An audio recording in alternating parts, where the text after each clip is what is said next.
हे दोस्तों, welcome back to my channel. तो दोस्तों, आज की वीडियो में हम बात करेंगे टीसीएस में। अगर आपने ज्वाइनिंग ले रखी है तो टीसीएस में अगर आपकी ज्वाइनिंग स्मार्ट हायरिंग है, निंजा प्रोफाइल है, तो आप अपनी प्रोफाइल को कैसे कन्वर्ट करवा सकते हो डिजिटल प्रोफाइल में और अपनी सैलरी को इंक्रीज भी कर सकते हो।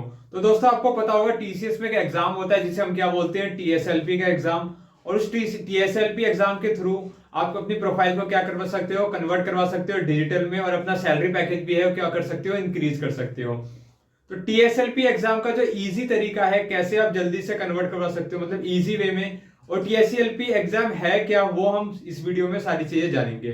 तो दोस्तों, टीएसएलपी एग्जाम जो है उसमें क्या करना पड़ता है, आपको दो एग्जाम करने पड़ते हैं क्रैक यहाँ पे। ठीक है, अब दो एग्जाम में एक है स्टेप 1 और एक क्या है स्टेप 2। स्टेप 1 में क्या होता है, दो ऑप्शन है आपके पास। पहला ऑप्शन है कोर प्रोग्रामिंग टैग और सेकंड ऑप्शन है कोर फुल स्टैक। ठीक है, स्टेप 1 में से आपको एनी वन चूज करना है, और जो स्टेप 2 है उसमें से भी आपको क्या करना है, एनी वन चूज करना है। मतलब दोनों में से एक एक कोर्स करना है। तो इसमें से अगर आप एक करोगे और इसमें से एक करोगे तो दोनों में से दो कोर्स हो गए, तो दो कोर्स आपको करने हैं और उसका एग्जाम देना है। ठीक है, आप ध्यान से सुनना, सारी चीजें मैं आपको बता रहा हूं। स्टेप 1 में से आप कोर प्रोग्रामिंग 2 चूज कर सकते हो टैग, और सेकंड ऑप्शन क्या है, कोर फुल स्टैक। अब जो कोर फुल स्टैक है उसमें क्या होते हैं कि कुछ कोर्सेज होते हैं, T1, T2, T3, T5, T7 और T9। इन सब कोर्सेज में से आपको क्या करना पड़ता है, कोई एक कोर्स चूज करना पड़ता है आई बॉल में, और उसको आपको क्या करना पड़ता है, कोर्स वहां पे करना पड़ता है आई बॉल पे। उस कोर्स को अगर आपने पूरा कर लिया तो आप एग्जाम देने के लिए क्या हो जाओगे, एलिजिबल हो जाओगे। और उस कोर्स के करने के बाद फिर आपका जो टीएसएलपी जो डेट शीट निकलेगी, जब डेट निकलेगा वहां पे आपको चूज करना पड़ेगा कि स्टेप 1 में आपने कौन सा कोर्स चूज करा था, मतलब T1 में से T9 में से आपने कौन सा कोर्स चूज करा था, और वही कोर्स आप एग्जाम के वक्त जब डेट आएगी टीएसएलपी एग्जाम की तो उस टाइम आप चूज करोगे और उसका एग्जाम दोगे।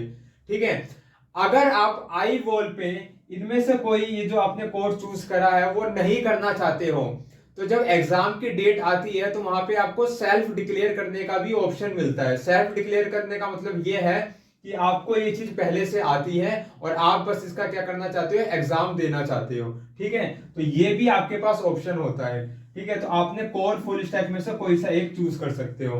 कोर प्रोग्रामिंग टैब का मतलब है यहाँ पे डीसीए वाला जो ट्रैक होता है। डीसीए वाले ट्रैक का मतलब है इसमें आपको कोई कोर्स करने की जरूरत नहीं है। आप सीधा जब टीएसएलपी एग्जाम आएगा, आपकी जो डेट शीट आएगी उसमें एक डीसीए का ट्रैक लिख रखा होता है, और उसमें आपको सी जावा है, ठीक है, और पाइथन है, मेन फ्रेम है, ऐसे बहुत सारी लैंग्वेज दे रखी होती है आपको। वो आपको लैंग्वेज सिलेक्ट करनी पड़ती है और उसी का आपको टेस्ट देना पड़ता है।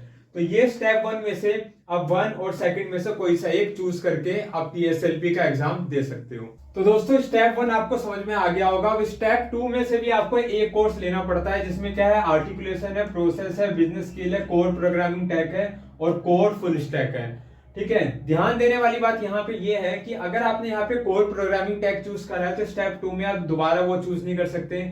और सिमिलरली अगर आपने यहाँ पे कोर फुल स्टैक चूज करा है तो यहाँ पे कोर फुल स्टैक आप चूज नहीं कर सकते हो।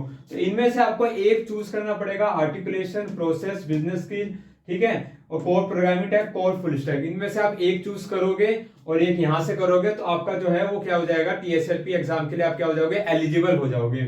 तो दोस्तों, यहाँ पे मैं आपको बताता हूँ कि आप क्या चूज कर सकते हो। ठीक है, जो बिजनेस स्किल है इस ये वाला भी चूज कर सकते हो, क्योंकि ये आप इजी तरीके से कर सकते हो, और आप अगर वर्क कर रहे हो तो आपको पता है बिजनेस की थोड़ी बहुत नॉलेज। ठीक है, बाकी आप आर्टिकुलेशन और प्रोसेस भी चूज कर सकते हो। तो दोस्तों, मैं आपको यहाँ पे ये बताना चाहता हूँ कि जो बिजनेस स्किल है इसमें ट्रैक्स दे रखे होते हैं। एक इसमें ट्रैक T1 होगा, इसमें एक ट्रैक क्या होगा, T2 होगा। ऐसी प्रोसेस में दो ट्रैक होते हैं, आर्टिकुलेशन में दो ट्रैक होते हैं। इनमें से आप कोई सा भी एक ट्रैक चूज कर सकते हो और आई बॉल पे उसका कोर्स क्लियर करके उसके लिए आप एलिजिबल हो जाओगे। यहाँ पे भी सेम है, अगर आप कोई कोर्स नहीं करना चाहते हो तो आप जब एग्जाम टीएसएलपी की जो डेट शीट आएगी तो उसमें आप क्या कर सकते हो, सेल्फ डिक्लेयर कर सकते हो कि मेरे को ये चीज आती है। उसके लिए आपको कोर्स आईडीज दे रखी होती है उस टाइम पे जब टीएसएलपी का जो एग्जाम है उसकी डेट आती है। तो अगर आप सेल्फ डिक्लेयर कर दोगे तो आप क्या हो जाओगे, टीएसएलपी के लिए क्या हो जाओगे, एलिजिबल हो जाओगे। मैं फिर से आपको एक बार समझा देता हूं, टीएसएलपी क्या है, आपको दो कोर्स करने पड़ते हैं। वो दो कोर्स आप आई बॉल पे डायरेक्ट कर सकते हो, और अगर आप नहीं करना चाहते हो तो उनको सेल्फ डिक्लेयर भी कर सकते हो। सेल्फ डिक्लेयर करके आप क्या हो जाओगे, उसके लिए एलिजिबल हो जाओगे, या फिर अगर आप उसको कोर्स कर लेते हो तो आप उसके लिए भी एलिजिबल हो जाओगे। ये दो तरीके हैं एलिजिबिलिटी के लिए टीएसएलपी में एग्जाम में बैठने के लिए। उसके बाद जब टीएसएलपी की डेट आती है तो आपको क्या करना पड़ता है, वो एग्जाम क्लियर करना पड़ता है विद डिस्टिंक्शन। डिस्टिंक्शन का मतलब यहाँ पे ये है 75% से ऊपर आपके नंबर आने चाहिए, तभी जाके आप वो एग्जाम क्लियर कर पाओगे। तो ये है पहले एलिजिबिलिटी, फिर उसके बाद आपको एग्जाम देना है और आप ऐसे करके डिजिटल के लिए एलिजिबल हो जाओगे। आपकी जो प्रोफाइल है वो डिजिटल में कन्वर्ट हो जाएगी। ओके दोस्तों, वहां पे लिखा भी आ जाएगा आई बॉल पे कि आप डिजिटल के लिए, वहां पे वो ग्रीन सा आ जाएगा एरो में। अब दोस्तों मैं आपको इजीएस्ट जो वे बता रहा हूं कि आप कैसे कर सकते हो, इन दोनों में से कौन सा कॉम्बिनेशन लो जिससे आपका टीएसएलपी एग्जाम आसानी से हो जाए। तो दोस्तों आप यहाँ पे देखो, कोर प्रोग्रामिंग टैग है डीसी, इसमें कोई कोर्स करने की आपको जरूरत नहीं है। बस आपको जो फाइनल टीएसएलपी का एग्जाम है वो डीसीए का ट्रैक वो देना पड़ता है, जिसमें जावा चूज कर सकते हो, पाइथन, मेन फ्रेम और जो लैंग्वेज है अलग अलग सी शार्प है, बहुत सारी लैंग्वेज है, वो आप चूज करके उसका एग्जाम दे सकते हो।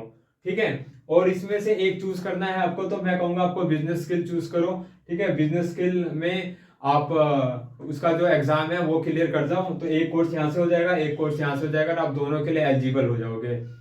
अगर आप ये नहीं करना चाहते तो एक मैं दूसरा ऑप्शन बताता हूँ आपको। कोर फुल स्टैक में एक ट्रैक T1 है, ये भी आप चूज कर सकते हो, क्योंकि ट्रैक T1 में क्या है, वेब डेवलपमेंट है, फुल स्टैक का कोर्स है ये, और ये काफी फायदेमंद है। आपने HTML, CSS, जावास्क्रिप्ट, ठीक है, और Node.js, MongoDB, ये सब चीजें है, jQuery, ये सब चीजें हैं, और आपने ये पढ़ भी रखी होगी। और अगर आपने नहीं पढ़ रखी है तो आप करोगे तो प्रैक्टिस भी होगी और आपकी जो टेक्निकल नॉलेज है वो भी बढ़ जाएगी। बाकी भी अच्छे अच्छे कोर्सेज हैं। ठीक है, साइबर सिक्योरिटी का कोर्स है T7, और यहाँ पे ओएस फाउंडेशन के भी कोर्सेज हैं। तो आप देख लेना कि इसमें से कौन सा कोर्स आपको क्या लग रहा है, इजी लग रहा है, और आपको किसमें इंटरेस्ट है। और आप आई बॉल पे करोगे उस कोर्स को जाके, तो आपकी जो नॉलेज है वो ज्यादा बढ़ जाएगी, और बढ़ने के बाद आप एग्जाम को अच्छे से दे सकते हो। तो यहाँ पे ये फायदा भी है अगर आप कोर्स करना चाहते हो तो।